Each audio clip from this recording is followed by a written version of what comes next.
Hi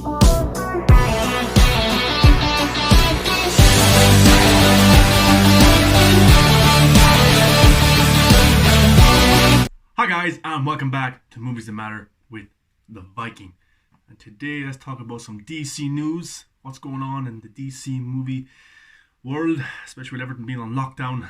Some news breaking out about certain projects that are upcoming and some projects that are being delayed and things like that. But one of those films is Wonder Woman 84, which was supposed to come out in June, but of course with the pandemic has been switched to August, unfortunately. And there's no guarantee that it'll come out in August either. I hope it does, but with the way the world is going, I'm not sure that it will. I think it might be pushed back even more. That's just my opinion. But Patty Jenkins, the director, was asked about Wonder Woman 84 and if it is a sequel. And look, there's been a lot of talk online from bloggers and people who seem to be entirely against the DCU and are mad for this reboot to happen as in terms of a Flashpoint, either in Wonder Woman 84 or in the Flash solo film, which I don't think is going to happen at all. It's just a lot to have in a Wonder Woman film. But Patty Jenkins had this to say. There was a little period of time where people got very upset and questioning, is it not a sequel? Is it a total reboot? Jenkins tells, it's a sequel insofar as nothing is contradicted between the two movies. But it's very important to me that it's not more of the first movie. It's a totally different movie. Now, when you see the trailer, you can feel it. And that's 100%. When you watch the trailer for Wonder Woman 84, different feel. You got the music, very upbeat, very 80s tone, the music, the look of everything. It's a new world for Wonder Woman. It's a new world for us as movie fans to see Wonder Woman in. But I never believed the BS about Wonder Woman being a total reboot or this not having anything to do with the first film whatsoever. I didn't believe it because Wonder Woman 1 was a success critically and box office. People loved it. It was a great film. Very well done by Patty Jenkins. So I don't see why they'd want to go back and all the good they've done. I think they'd want to take those themes and bring them into Wonder Woman 84 in terms of the struggle that Diana faces. Being more engaged with the world and very different than she was in the first movie. And of course losing her love interest, Chris Pine, from the first film. And it was interesting to see how she dealt with that. But to say that it was a total reboot just makes no sense for me whatsoever. If you look at, it doesn't have to reference every single thing from Wonder Woman 1 to be a direct sequel. It doesn't have to. You look at films like the Mad Max trilogy, yeah, with Mel Gibson. You look at the first one. It's set in the world. It's different. We follow the character of Max, and then by Mad Max 2, it's a post-apocalyptic world. Everything has gone to shit. And he's a different character than he was in the first one. But we know as an audience what happened in the first film. But he doesn't need to tell us and repeatedly tell us what happened in every little scene that happened in the first film. Mad Max 1, Mad Max 2, two completely different films with different tones and different character traits. So that's the way I'm looking at this Wonder Woman 84 thing. We had Wonder Woman, now we have 84, and they're going to be two very different films set in two very different times, and the character we met in the first one is going to be different and well developed and a different kind of character in the second one. There's nothing wrong with that whatsoever. We have Chris Pine coming back, absolutely brilliant. We're going to have a look at the Amazonians again. That's been confirmed. It's in the flashback. So there is elements there from the first one. It's not going to be a total reboot. You know, Patty Jenkins also had this to say. It's a different tone, look, feel, world, and context. That was what was important to me. This is its own standalone story. That, of course, is also a continuation of our characters and their linear line. It's just its own movie with its very different feel. And that's 100% and that's okay. So it didn't have to be completely on the nose that it was a sequel. And I don't think it's going to reboot anything whatsoever or disregard anything that Patty has done in the first film or even what Zack has done with Wonder Woman. It's going to completely disregard what happened to Wonder Woman in Justice League by Joss Whedon, of course, because that was absolutely terrible for her character image. But Wonder Woman 84 is 100% a sequel. It's a sequel. It was never anything less. It's a direct sequel, and I am, for one, happy with that because I really enjoyed the first one. I really enjoyed Patty Jenkins' direction. Chris Pine, I loved, and I can't wait to see the two new villains. And speaking of the two villains as well, we got Kirsten Wiig as Cheetah and Pedro Pascal as Maxwell Lord. Now, of course, in the first film there was one villain. In this film there's two, and Patty had this to say: "It turned out that the story was the thing that gave birth to the need for both. It wasn't that I thought I needed both. Cheetah was the villain that we were focused on having in this movie. But then Max Lord, throughout the history of Wonder Woman comics, he serves a very mechanical purpose often." So I'm very interested to see how Cheetah looks. I wonder, will they go with a completely CGI look, or will they make up a costume kind of half CGI and effects kind of thing? It'd be interesting to see, and I'm very interested to see how Kristen Wiig does it. Of course, we know her more from comedic films, so I'm interested to see how she can do more of a serious role, and a role where she has to go toe to toe with Wonder Woman, which is going to be really cool. And then Pedro Pascal, I wonder, is he going to be very similar to what Jesse Eisenberg's Lex Luthor was in Batman vs Superman? A more of a thought-provoking character in that he thinks out every single move. He manipulates people to do stuff for him. He manipulates their actions, makes them think one thing, to do one thing, which helps him to meet his goal. So I'm very interested to see how Patty Jenkins works into two villains. Maybe one of them is going to be more of a physical villain for Diana, and the other is going to be more of a mental villain. And that's going to be cool. And also what I'm really interested in Wonder Woman 84 is that Chris Pine is back. Steve, So it adds a different kind of mystery to the film. We don't know how he's back, why he's back. We just know that he is back and he died in the first film. And we know in BVS that he wasn't anywhere around or Justice League, because in the way that they refer to him, it's as if he's dead. So it's just kind of a mind games with Wonder Woman. Is he going to die again at the end of Wonder Woman 84? It's going to be interesting to see, and it adds a little bit of weight and mystery to the film, because we don't know. The only thing we're going to get to know is when we go in and sit down and watch the film. And of course, Empire released a new still of the film. They're doing a big article about Wonder Woman 84, and the still was, of course, that one of Wonder Woman and her love interest, good old Chris Pine. He's so good in all the films he does. But in this one, he is kind of the fish out of water, in terms of this is a new world, this is a new environment for him as a character. So it's going to be interesting to see how that dynamic changes. It's kind of like a parallel, or it's like shifting of the two, because Wonder Woman came to Earth. It was very new for her character, and of course we're going to get to see how much she developed in Wonder Woman 84. But going on to other DC news, Patty Jenkins also confirmed that she doesn't have an idea for a Wonder Woman 3, which was great. I'm glad that she's on for directing a Wonder Woman 3, but there's also an Amazonian spin-off in the works too.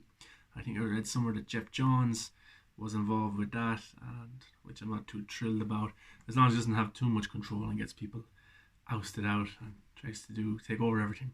But she goes, "I'm not going to nail down a fresh thought about it until the movie comes out, because I kind of want to give myself a palate cleanser and be fresh in mind."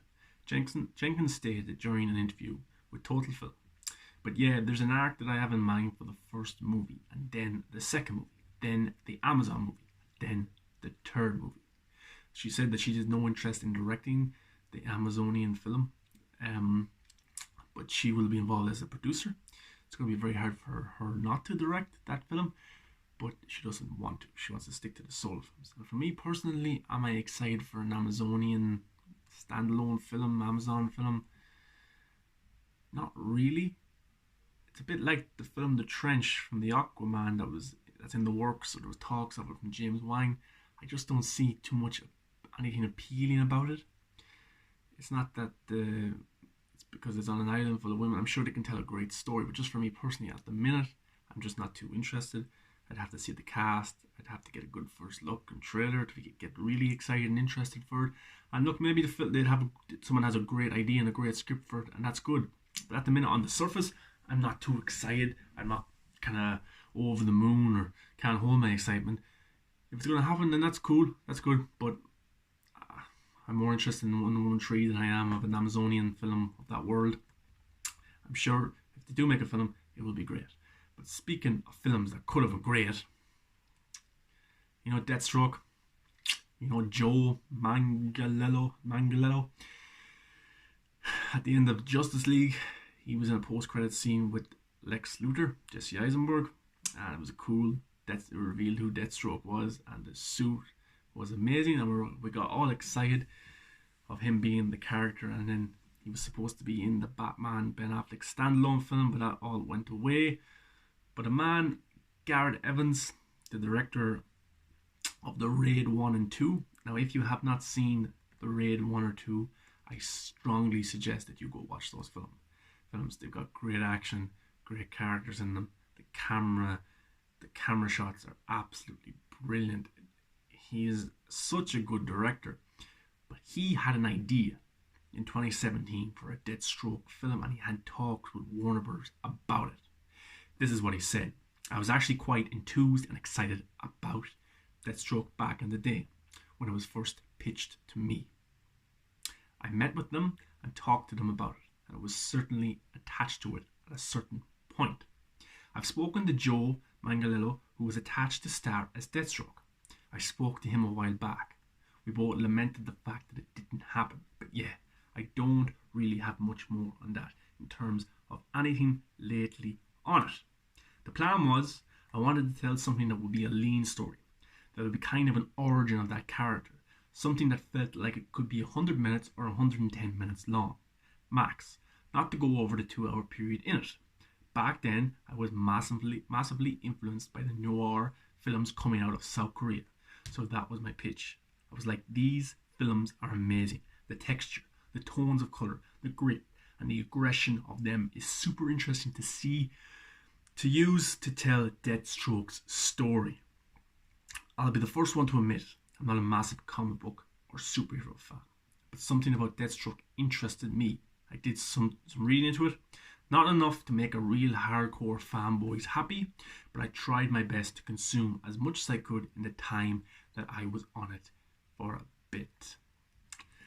Man, it seems that any real interesting or exciting project that Warner Brothers has or someone brings to them, they drop the ball completely. Man, we're supposed to be getting a Ben Affleck Batman film. Black Adam should have happened years ago. Man of Steel 2 should be happening. You know, it's just ridiculous, you know. Thank God that the Joker got through and all the mess that happens at Warner Brothers, and that film happened, a great film. But that idea that Gareth Evans has sounds so interesting and so unique for a comic book movie. Maybe in the kind of style and essence of Blade, in terms of how it's told, with this kind of lone character, and kind of the way he does action, it would have been very interesting. Just think of John Wick with swords. That's what it could have been like. And Deathstroke is a very layered character. If you read the comics, he goes through a lot of agony in his life that leads him to becoming Deathstroke. And he also, Gareth Evans had to say that he would have wanted to do a Shakespearean kind of feel to how the origin of Deathstroke happened, in terms of how he lost his eye and how it affected him to become what he became, which was an assassin and killing people for orders and for money and things like that. So back in 2017 he had a cool idea, and it didn't go any further, unfortunately. I'm hopeful that it can still happen to some extent. If not in cinemas, then HBO Max is there. That's a brand new platform for people with ideas, for directors, for writers, for actors to get new projects on the go. But that would have been cool. You know, I like Joe as an actor, and I think he could have been badass as Deathstroke. And I hope he does. He was supposed to be Deathstroke in the vision that Zack had intended in that world and go into the Batman films. But I hope that Joe gets to go back and play the character at least once. That's because Ben got to play it at least once. Henry got his roles. That's why I just kind of want. It's even with Ray Fisher, it's even with Ezra Miller. They're guys who have been judged on the betrayal of their characters because of a bad film that had Warner Brothers meddling with the story of directors and writers and things like that. So definitely those three guys I want to see. I want to see them get one last crack at the role. Jared Leto as well, because a lot of his scenes were cut from the Joker and he gets a lot of stick. So those four guys get a lot of stick for absolutely no reason when it wasn't their fault. It's not that they're bad actors. It's what happened with the studio and everything like that. So I want them to get one last crack. I want to see Jared Leto come back in some capacity in the future. I don't know what kind of film. Is there going to be any room for him to come back? He's not on good terms with James Gunn. He won't be in the Batman film with Matt Reeves. There's a Harley Quinn sequel, a third one. I don't think there will be, but will he appear in that? I don't know. Our best chance to see Ezra and Ray is in Zack Snyder's Justice League, and then hopefully Gareth Evans can go back to Warner Brothers, especially with the new executives and the new structure of Warner Brothers where Joker was able to get through, that he can go back and pitch another idea and say, look, I have a really cool idea, let me do it, it won't cost much, because it doesn't sound like it's going to cost much. There'll be a lot of action in it, a little bit of storytelling. So that's what I want to see. So definitely, hopefully in the future, I'd love to see a Deathstroke film with Joe and with Gareth Evans, especially based on the films that he's done. It just shows you, isn't it? Just Warner Bros. Dropping the ball on important projects, but hopefully they're in a term of transition, and they want to do the right thing and get more good, unique stories on the bounce, and do things that the likes of Marvel can't do, which is make a rated R villain story or make a gritty, dark villain story. They can put elements in it that Marvel can, because that's what set them apart when they make different kind of tonal films that push the edge a little bit. And that's what really interests me as a film fan. I like the Marvel films, I like the DC films, but I love comic book movies that push it, that really go in the opposite direction and bring in world real life themes and take even real terms of other movies, of really serious masterpieces of films like Taxi Driver and things like Tarantino has done. We've seen things like that in The Joker and the way Zack tells his story. Even Cadienne was you could see a little bit of elements of Pulp Fiction in there from Tarantino. I really like when things like that happen. But I hope HBO Max is a platform for these ideas to come to light, because HBO Max, Warner Media seem to be ball for Zack Snyder's Justice League. Warner Brothers seem to be wanting to push it away as much as they can and disregard it. But hopefully now, with the likes of HBO Max, these ideas that Gareth Evans has, or any other director with an interesting, unique director vision story, can get done. So anyway, guys, thanks for listening. Let me know what you think of Wonder Woman is a sequel. Are you interested in an Amazonian film? Jeff Johns might be involved. Are you interested in that? Patty Jenkins will come back for Wonder Woman 3. And also the Deathstroke film that should have happened. Might still happen, but are you disappointed that it didn't happen sooner? Let me know, guys. Comment, like, subscribe. See you next time.